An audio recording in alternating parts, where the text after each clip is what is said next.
सोनपुर गांव एक छोटा सा गांव था जहां ज्यादातर लोग खेती मजदूरी करके अपना पेट पालते थे। उसी गांव के एक किनारे टूटी फूटी झोपड़ी में रहती थी एक गरीब विधवा महिला कमला और उसका बेटा मुन्ना।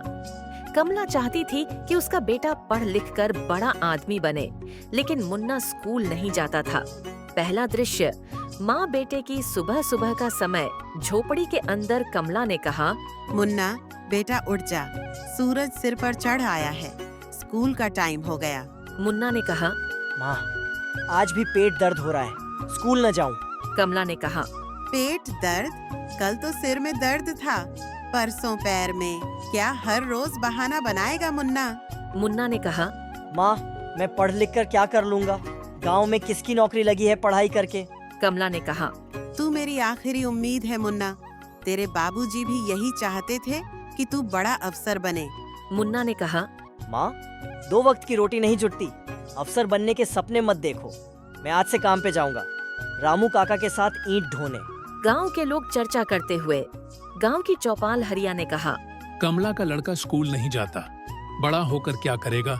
श्यामू ने कहा, अरे उसके जैसे कई लड़के हैं गांव में, कोई भी तो नौकरी नहीं पा सका, पढ़ाई कोई गारंटी नहीं है अब। गुड्डन काकी ने कहा, लेकिन कमला तो बड़ी मेहनती है, देखो ना, खुद भूखी रह जाती है पर बेटे को दूध जरूर देती है।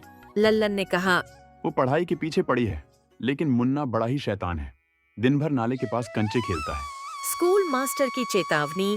स्कूल प्रांगण मास्टर जी रामलाल ने कहा, बहन जी, मुन्ना अब हफ्ते भर से स्कूल नहीं आ रहा, अगर इसी तरह रहा तो उसका नाम काटना पड़ेगा। कमला ने कहा, नहीं मास्टर साहब, वो जरा बीमार था, कल से भेज दूंगी। मास्टर जी ने कहा, देखो कमला, गरीब होना पाप नहीं है, लेकिन पढ़ाई से दूर रहना गुनाह है। कमला ने कहा, आप सही कहते हैं, लेकिन मेरा बेटा अब बहानों में लग गया है। मास्टर जी ने कहा, कभी स्कूल आओ, मैं खुद समझाऊंगा उसे। मुन्ना का काम पर जाना ईंट भट्ठा पर। रामू काका, मुन्ना, अरे तू क्यों आया है यहाँ? ये काम तेरे बस का नहीं। मुन्ना ने कहा, काका माँ के लिए कुछ करना है, पढ़ाई से पेट नहीं भरता। रामू काका ने कहा, लेकिन इस धूप और धूल में तेरा बचपन जल जाएगा। सोच बेटा, तेरी माँ कितना चाहती है तू पढ़े। मुन्ना ने कहा, काका पेट की आग बड़ी होती है, माँ भूखी रहती है, मुझे बर्दाश्त नहीं होता।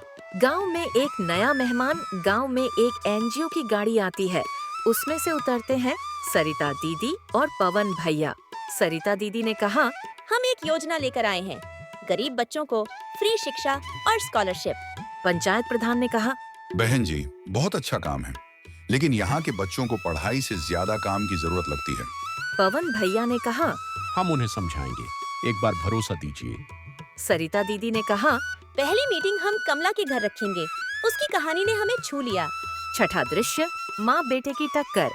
कमला ने कहा, मुन्ना तू पढ़ाई छोड़कर ईंट ढोने गया, क्या यही सिखाया मैंने?